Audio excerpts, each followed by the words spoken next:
जय Hind friends, Gyanoday for you channel एक बार फिर से आप सभी के लिए बहुत ही जोश एवं जज्बे वाली वैकेंसी की अपडेट लेकर आ गया है। तो फ्रेंड्स, आज हम डिफेंस सेक्टर की बहुत ही ग्लोरियस वैकेंसी की अपडेट लेकर आ गए हैं, जो कि जोश एवं जज्बे वाली वैकेंसी है। तो फ्रेंड्स, इसमें ऑल ओवर इंडिया के male and female both candidate form apply कर सकते हैं। कौन से पोस्ट के लिए है? Indian navy SSC officer post के लिए वैकेंसी है, यानी कि शार्ट सर्विस कमीशन ऑफिसर के लिए वैकेंसी है। तो फ्रेंड्स, इसमें ऑल ओवर इंडिया आप कहीं से भी बिलोंग करते हैं, यूपी, एमपी, उड़ीसा, किसी भी स्टेट से बिलोंग करते हैं, इसके लिए एलिजिबल हैं। तो फॉर्म अप्लाई कीजिए और ज्वाइन कीजिए इंडियन नेवी, क्योंकि ये बहुत ही शानदार वैकेंसी है। और इसकी अपडेट आपको आगे एक एक पॉइंट की देने वाले हैं कि कितने पोस्ट के लिए वैकेंसी है, कब से इसका ऑनलाइन एप्लीकेशन स्टार्ट हुआ है और कब तक आप फॉर्म अप्लाई कर सकते हैं, सैलरी कितना है और इसमें कब से कब तक फॉर्म अप्लाई किया जाएगा, लास्ट डेट क्या है, एप्लीकेशन फी क्या है, ये सब जानकारी देने वाले हैं। तो फ्रेंड्स, यहाँ पे आपको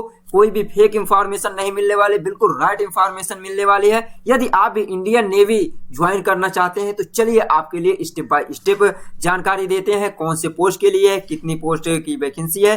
तो देखिए फ्रेंड्स, ये है इसकी official notification. The Indian navy यानी कि भारतीय नौसेना की vacancy, invite application for the short service commission officer for the various entries January 2024 course. तो ये जो है कौन से पोस्ट के लिए है, क्या कब से इसका स्टार्ट हो जाएगा बैच, यानी कि ये जनवरी 2024 बैच के लिए वैकेंसी का नोटिफिकेशन जारी किया गया है। और इसका ऑनलाइन एप्लीकेशन भी स्टार्ट हो चुका है, यहाँ देख सकते हैं।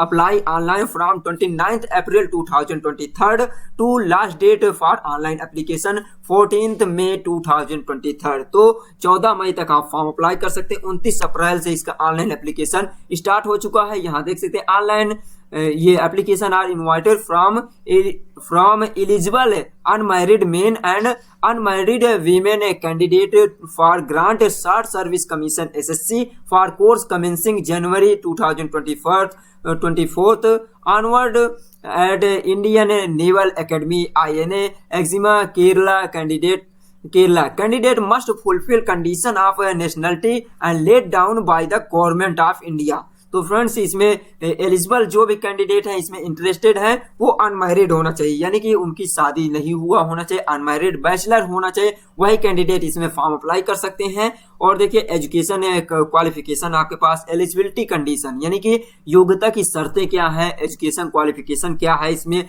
कौन से ब्रांच के लिए वैकेंसी, कौन से पोस्ट के लिए है, और eligible stream of bachelor in engineering से इंजीनियरिंग एंड अदर क्वालिफिकेशन क्या है, कितनी वैकेंसीज है, जेंडर यहाँ पे है, और आपका डेट ऑफ बर्थ क्या है, ये सब जानकारी अब एक एक पॉइंट की देते हैं। तो फर्स्ट नंबर देखिए, ब्रांच एंड कैडर। तो कौन से ब्रांच के लिए? फर्स्ट नंबर देखिए, जनरल सर्विस GSA के लिए दिया हुआ है। इसके लिए एजुकेशन क्वालिफिकेशन जो है, यानी जो फर्स्ट पोस्ट दे रहे हैं एग्जीक्यूटिव ब्रांच के लिए दिया हुआ है। तो देखिए, एग्जीक्यूटिव ब्रांच से जनरल सर्विस के लिए आपके पास क्वालिफिकेशन होनी चाहिए BE यानी कि बैचलर इन इंजीनियरिंग, या बीटेक बैचलर इन टेक्नोलॉजी से होना चाहिए, इन एनी डिसिप्लिन किसी भी सब्जेक्ट से होना चाहिए, विद मिनिमम 60% मार्क्स। तो इसमें 60% मार्क्स के साथ आपके पास इंजीनियरिंग की डिग्री होनी चाहिए। एग्जीक्यूटिव ब्रांच में जनरल सर्विस के लिए 50 पोस्ट की वैकेंसी रिलीज की गई है। Main and women both candidate इसमें फॉर्म अप्लाई कर सकते हैं। मैक्सिमम 15 वैकेंसीज वीमेन, इसमें 50 जो वैकेंसीज है, इसमें 15 यानी 15 पोस्ट फीमेल कैंडिडेट के लिए रिजर्व किया गया है। और इसमें देखिए दिया हुआ है, born between both date inclusive, आपका जन्म कितना होना चाहिए, डेट ऑफ बर्थ होना चाहिए 2 जनवरी 1999 टू 1 जुलाई 2024, यानी कि 2 जनवरी 1999 से लेकर 1 जुलाई 2004 के बीच आपका जन्म हुआ होना चाहिए, आपका डेट ऑफ बर्थ इन दोनों डेट के बीच हुआ होना चाहिए। सेकंड पोस्ट की देखिए फ्रेंड्स, यहाँ पे दिया हुआ है सेकंड जो B एंड C पोस्ट दिया हुआ, B, C एंड D तीनों पोस्ट के लिए यहाँ पे जो है एजुकेशन क्वालिफिकेशन सेम दिया है, जैसे कि एयर ट्रैफिक कंट्रोलर ATC के लिए, naval air operation officer NAOO के लिए, और पायलट के लिए, इन तीनों के लिए जो आपके पास एजुकेशन क्वालिफिकेशन होने चाहिए, इसमें भी आपके पास BE बीटेक डिग्री होनी चाहिए, इन एनी डिसिप्लिन से होना चाहिए, 60% मार्क्स होना चाहिए। और ये candidate must have 60% aggregate mark in class 10th and 12th and minimum 60% marks in English in class 10th and 12th। तो इसमें देखिए एक कंडीशन और है फ्रेंड्स, आपके पास बैचलर डिग्री होनी चाहिए, 60% उसमें होना चाहिए, और साथ ही साथ इसमें आपको जो हाई स्कूल और 12th क्लास की डिग्री हो, क्वालिफिकेशन हो, उसमें भी आपके पास 60% मार्क्स होना चाहिए। और इसमें स्पेशली इंग्लिश सब्जेक्ट में जो हाई स्कूल और इंटरमीडिएट दोनों में इंग्लिश सब्जेक्ट में आपके पास 60 मार्क्स होने चाहिए, 60% मार्क्स, इससे कम नहीं हुआ होना चाहिए। और देखिए इसमें दिया है अब कितने कितने पोस्ट है, जैसे कि एयर ट्रैफिक कंट्रोलर के लिए 10 पोस्ट दिया हुआ है, एयर नेवल ऑपरेशन ऑफिसर के लिए 20 पोस्ट है, और पायलट के लिए 25 पोस्ट दिया हुआ है। तो यहाँ पे देखिए और दिया है मेन एंड वीमेन, ये दोनों के लिए दिया है, मेन एंड वीमेन। इसमें 20 जो पोस्ट दिया हुआ है, इसमें 3 वैकेंसीज दिया हुआ है, इसमें फीमेल के लिए दिया, और 25 पोस्ट जो है इसमें 3 वैकेंसीज वीमेन कैंडिडेट के लिए दिया हुआ है, यानी कि फीमेल के लिए, महिला कैंडिडेट के लिए। इसमें भी जनवरी यहाँ पे देखिए अलग अलग दिया हुआ है, जैसे फर्स्ट नंबर जो दिया एटीसी पोस्ट के लिए, इसमें 2 जनवरी 1999 से लेकर 1 जनवरी 2003 के बीच डेट ऑफ बर्थ होना चाहिए। और यहाँ पे जो दिया हुआ है सेकंड जो दिया हुआ है नेवल एयर ऑपरेशन के लिए 2 जनवरी 2000 से लेकर 1 जनवरी 2005 के बीच डेट ऑफ बर्थ होना चाहिए। और यहाँ पे पायलट के लिए 2 जनवरी 2000 से लेकर 1 जनवरी 2005 के बीच डेट ऑफ बर्थ होना चाहिए। तो यहाँ फ्रेंड्स आप देख सकते हैं, आपको स्क्रीन पे दिख रहा है, इसे चेक कर सकते हैं। नेक्स्ट पोस्ट देखिए जो दिया हुआ है लॉजिस्टिक पोस्ट के लिए आपके पास एजुकेशन क्वालिफिकेशन कितना होना चाहिए, इसमें भी बैचलर डिग्री होनी चाहिए, वो भी इंजीनियरिंग से होनी चाहिए, किसी भी सब्जेक्ट से होना चाहिए, वो फर्स्ट क्लास होना चाहिए। फर्स्ट क्लास मीन्स 60% प्लस होना चाहिए। और इसमें साथ ही साथ दिया MBA हो फर्स्ट क्लास डिग्री, या आपके पास BSc BCom BSc with first class along with PG diploma, यानी पोस्ट ग्रेजुएट डिप्लोमा होना चाहिए इन फाइनेंस। तो फाइनेंस से आपके पास PG डिप्लोमा होना चाहिए, लॉजिस्टिक से सप्लाई चेन से रिलेटेड आपके डिप्लोमा होना चाहिए, मैनेजमेंट से, मटेरियल मैनेजमेंट से, या आपके पास 4th नंबर जो दिया MCA, यानी कि MCA master in computer application से, या MSc IT से होना चाहिए, यानी कि MSc इंफॉर्मेशन टेक्नोलॉजी से होना चाहिए, विद फर्स्ट क्लास डिग्री होनी चाहिए, डिप्लोमा होना चाहिए। तो और इसके लिए टोटल 30 पोस्ट दिया हुआ है। और इसमें मेल के 30 पोस्ट में देखिए फीमेल कैंडिडेट के लिए यहाँ पे 6 वैकेंसीज रिजर्व किया गया है। इसमें भी डेट ऑफ बर्थ यहाँ पे देख सकते हैं, इन दोनों के बीच हुआ होना चाहिए, 2 जनवरी 1999 से लेकर 1 जुलाई 2004 के बीच हुआ होना चाहिए। नेक्स्ट पोस्ट देखिए नेवल आर्मामेंट इंस्पेक्टोरेट कैडर के लिए NAIC के लिए दिया है। इसमें भी आपके पास जो डिग्री होनी चाहिए इंजीनियरिंग डिग्री होनी चाहिए, वो भी देखिए सब्जेक्ट जो दिया कौन से ट्रेड से होने चाहिए, जैसे दिया हुआ है ये BTech डिग्री होनी चाहिए, mechanical with automation, electrical and electronics से होना चाहिए, इलेक्ट्रॉनिक्स से micro electronic instrumentation, electronic and communication से होना चाहिए, इलेक्ट्रॉनिक एंड टेली कम्युनिकेशन से आपके पास इंजीनियरिंग डिग्री हो, या इंस्ट्रूमेंटेशन एंड कंट्रोल से होना चाहिए, कंट्रोल इंजीनियरिंग से, प्रोडक्शन से, इंडस्ट्रियल प्रोडक्शन से होना चाहिए, इंडस्ट्रियल इंजीनियरिंग से होना चाहिए, अप्लाइड इलेक्ट्रॉनिक एंड इंस्ट्रूमेंटेशन से होना चाहिए। तो ये रिलेटेड फील्ड दिया हुआ, इससे रिलेटेड आपके पास एजुकेशन क्वालिफिकेशन जो होनी चाहिए बैचलर डिग्री होनी चाहिए। 15 पोस्ट दिया हुआ है मैन एंड वुमेन दोनों के लिए है। और यहाँ डेट ऑफ बर्थ यहाँ पे 2 जनवरी 1999 से लेकर 1 जुलाई 2004 के बीच हुआ होना चाहिए। नेक्स्ट देखिए एजुकेशन ब्रांच से, पहला जो था एग्जीक्यूटिव ब्रांच था, सेकंड देखिए एजुकेशन ब्रांच से देखिए यहाँ पे दिया हुआ है टोटल जो वैकेंसी रिलीज की गई अलग अलग दिया। जैसे फर्स्ट नंबर देखिए एजुकेशन ब्रांच से 60% मार्क्स MSc में होना चाहिए, math operational research with physics in BSc। तो इसमें MSc जो होना चाहिए मैथ या ऑपरेशनल रिसर्च से 60% मार्क्स होना चाहिए, और साथ ही साथ फिजिक्स होना चाहिए BSc में। इसके लिए 3 वैकेंसीज रिलीज की गई है। और MSc ये दिया हुआ है, इसमें अप्लाइड फिजिक्स से दिया हुआ है 2 पोस्ट दिया हुआ है। और BE बैचलर डिग्री होनी चाहिए इसमें 60% इन मेडिकल इंजीनियरिंग से सेकेंड पोस्ट ये दिया हुआ है।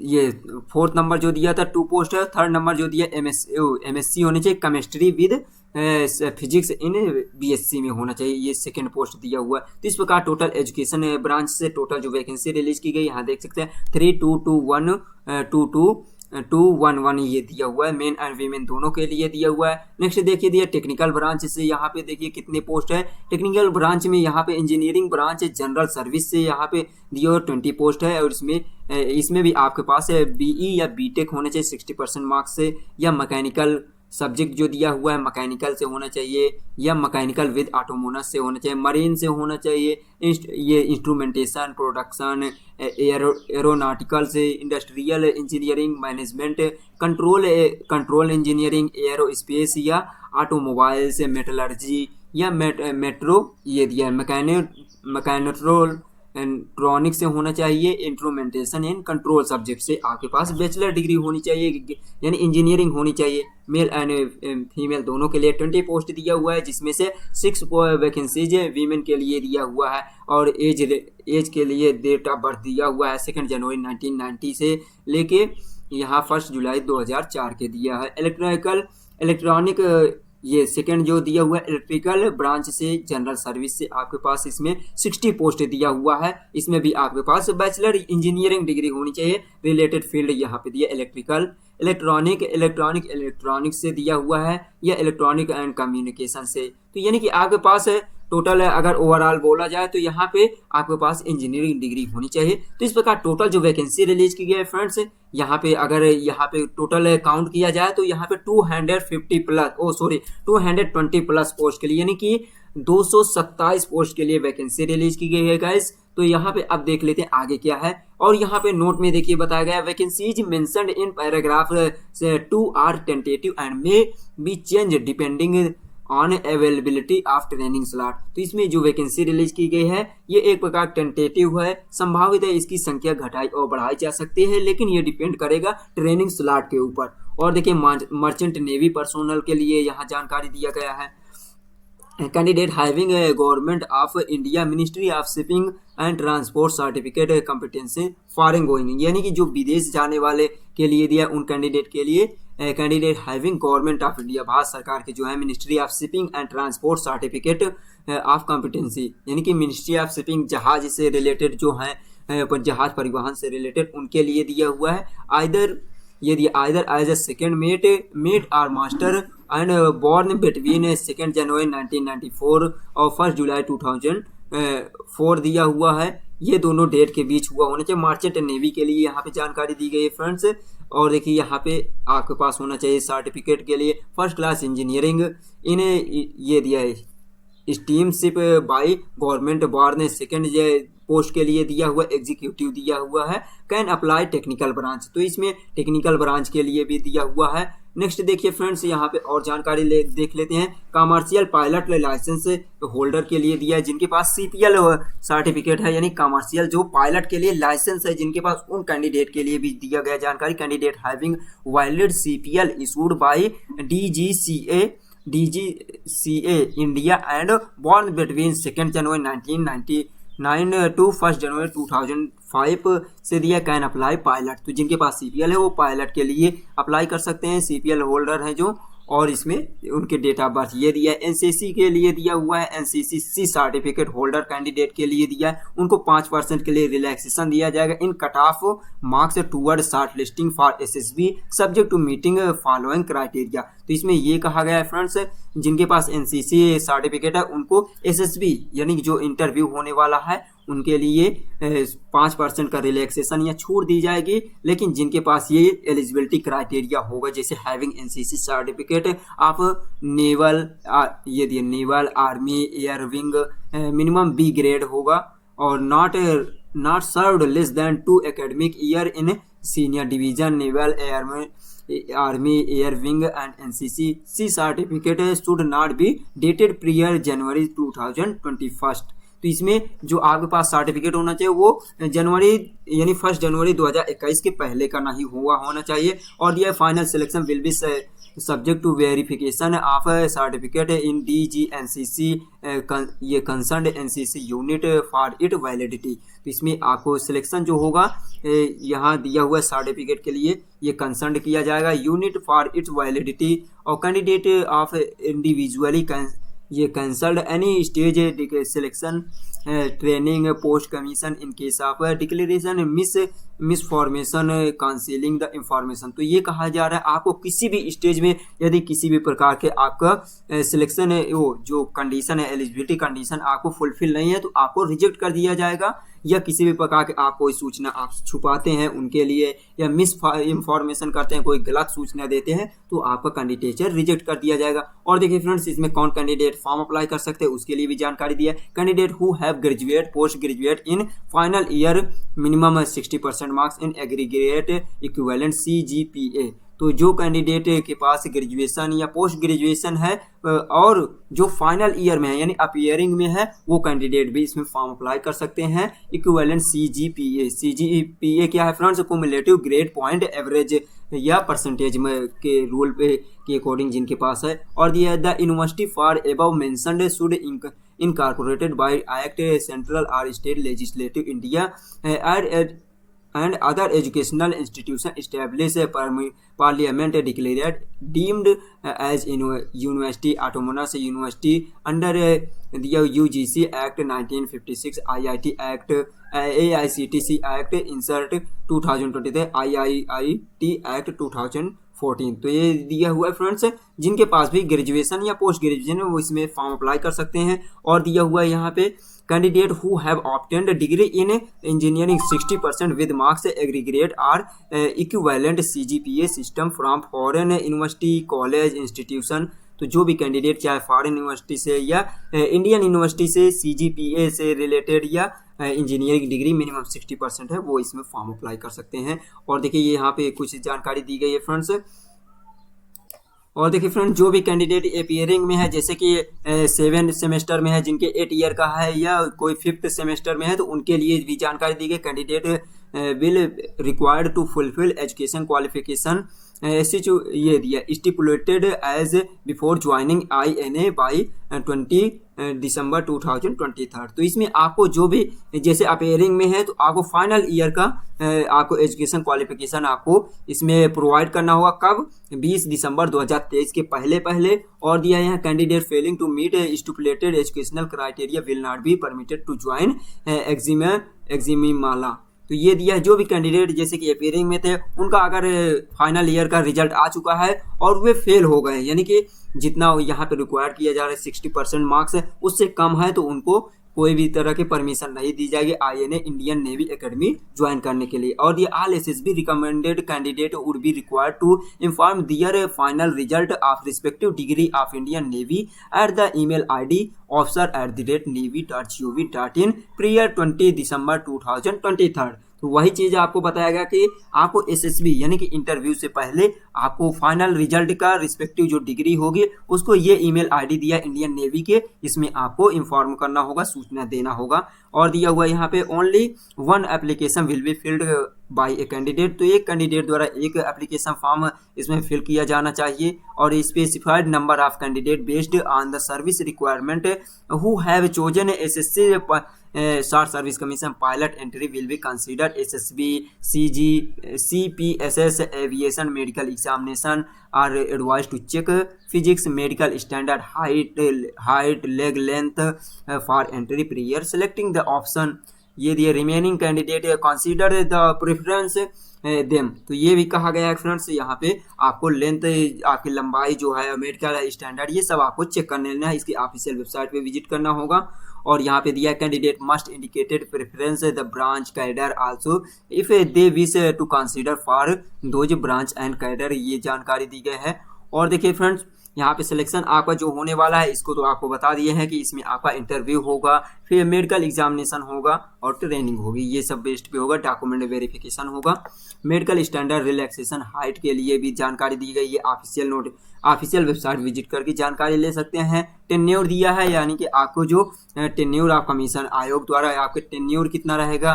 देखिए selected candidate will be granted short service commission है initially for 10 year extendable by maximum 4 year in 2 term 2+2 subject ये दिया subject to serve requirement performance medical eligibility and willingness candidate. तो फ्रेंड्स, इसमें जो भी कैंडिडेट का सिलेक्शन होगा उनको 10 ईयर के लिए सिलेक्ट किया जाएगा, एक्सटेंडेबल होगा। और यहाँ पे देखिए सिलेक्शन प्रोसीजर जो होने वाला है आपको बता चुके हैं। सिलेक्शन प्रोसीजर इस प्रकार होगा, यहाँ दिया है short listed applicants will be based on normalization marks obtained in candidate in qualifying degree. Mark obtained in a candidate in qualifying degree will be normalized using formula mentioned join Indian Navy website ये दिया हुआ है joinindiannavy.gov.in file normalisation PDF। तो यहाँ पे आपका जो selection होने वाला है यानी कि शॉर्ट लिस्ट किया जाएगा, आपको जो होगी इंजीनियरिंग डिग्री या पोस्ट ग्रेजुएशन डिग्री के जो मार्क्स होंगे उसके अकॉर्डिंग आपको शॉर्ट लिस्ट किया जाएगा। और ये BE BTech for candidate who have complete or in final year BE BTech obtained up to ये दिया 5th semester will be consider by SSB short listing. तो जो भी कैंडिडेट हैं 5th ईयर के, आपको यहाँ 5th सेमेस्टर के लिए कंसीडर किया जाएगा SSB के लिए। और पोस्ट ग्रेजुएशन डिग्री प्रोग्राम जिनके पास है उन कैंडिडेट के लिए for candidate who have completed MSc MCA MBA MTech mark obtained in semester will be consider. तो आपके जो सेमेस्टर वाइज मार्क्स होंगे उसके अकॉर्डिंग आपका इसमें शॉर्ट लिस्ट किया जाएगा for candidate who have final year short listing based on final year performance. तो जो कैंडिडेट फाइनल ईयर में है उनके फाइनल ईयर के एक साल पहले वाला जो ईयर दिया उसके जो अंक होंगे उसके अकॉर्डिंग शॉर्ट लिस्ट किया जाएगा। और जो भी जानकारी लेना है फ्रेंड्स यहाँ पे ईमेल करके जानकारी ले सकते हैं, ये ईमेल एड्रेस यहाँ पे दिया हुआ है। और देखिए फ्रेंड्स यहाँ पे मेरिट लिस्ट जो तैयार की जाएगी ये जानकारी, merit list will be prepared based on SSB marks all entries as per availability of vacancies medical ये दिए क्लियरेंस रिस्पेक्टिव एंट्री। तो इसमें आपका जो मेरिट लिस्ट तैयार की जाएगी आपके SSB इंटरव्यू होगा उसके मार्क्स के अकॉर्डिंग होगा। Candidate declare in the medical examination would be appointed as per availability vacancy in entry. तो इसके बाद जब फाइनल मेरिट लिस्ट होगा मेडिकल होगा ये होगा। अब देखिए ट्रेनिंग इसमें आपको कितने साल के दिए जाए, कब तक के लिए होगा, ट्रेनिंग के बारे में यहाँ पे जानकारी दी गई। Candidate will be induct in rank sub lieutenant subject to clearing include ये induction medical examination at INA post reporting.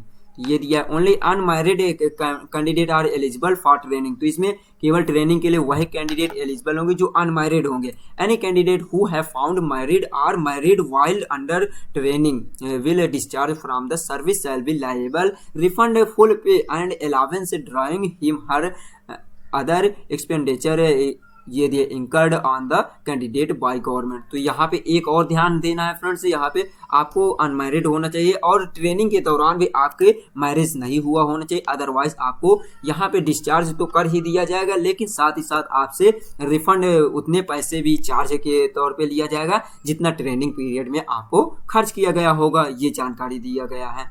और देखिए in officer volunteer withdraw in initial training are resigned during the probationary period he she required refund the cost training।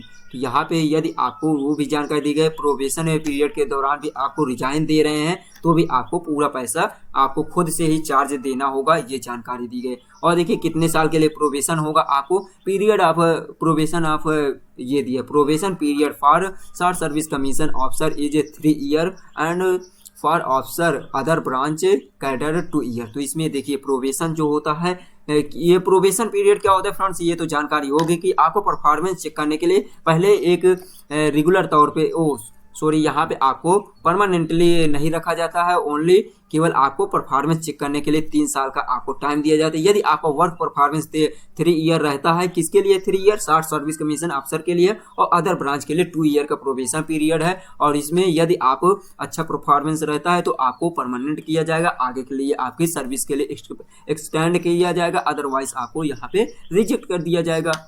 यहाँ दिया ये the probation period will be commence from date of grant rank of sub lieutenant will be terminate after 3 year for SSC service and 2 year for other branch and completion initial training। तो इसमें आपका जो period probation period की starting date होगी जब से आपका selection हो जाएगा, ट्रेनिंग कंप्लीट हो जाएगा, उसके बाद आपका स्टार्ट हो जाएगा टाइम, और उसके बाद जैसे ही आपका परफॉर्मेंस अच्छा रहा तो फिर से आपको 3 साल के लिए बढ़ा दिया जाएगा आपकी सर्विस, और 2 साल के लिए परमानेंटली।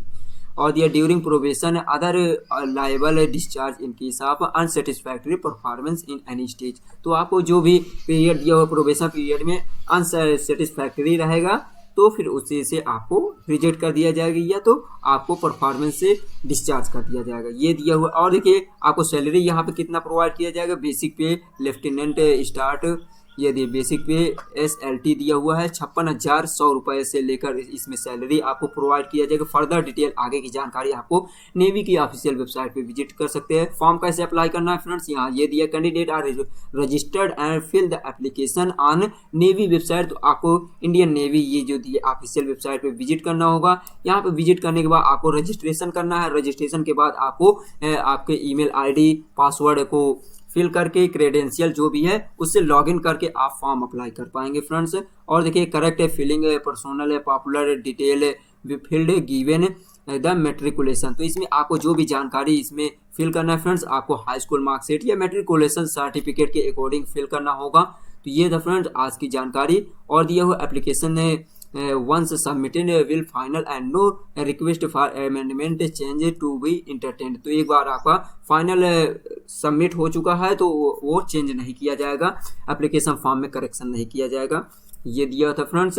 तो आज की जानकारी ये थी फ्रेंड्स, इंडियन नेवी की जो शॉर्ट सर्विस कमीशन ऑफिसर के लिए वैकेंसी थी इसकी पूरी जानकारी। यदि जानकारी अच्छी लगी हो तो प्लीज़ लाइक शेयर सब्सक्राइब जरूर कीजिए फ्रेंड्स। वीडियो थोड़ा ज़्यादा लॉन्ग हो गई लेकिन आपको एक एक पॉइंट की जानकारी दी है, आप उम्मीद करते हैं सेटिस्फाई होंगे। तो चलिए गाइस मिलते हैं नेक्स्ट वीडियो में इसी तरह नई नई भर्ती अपडेट के लिए। तब तक के लिए हंसते रहे, मुस्कुराते रहे। यदि जानकारी अच्छी लगी हो तो ज्ञानोदय फॉर यू चैनल को सब्सक्राइब कीजिए, हमें सपोर्ट कीजिए, हम भी मोटिवेट होते रहें और नई नई भर्ती की जानकारी देते रहें। Thanks for watching. जय हिंद, जय भारत।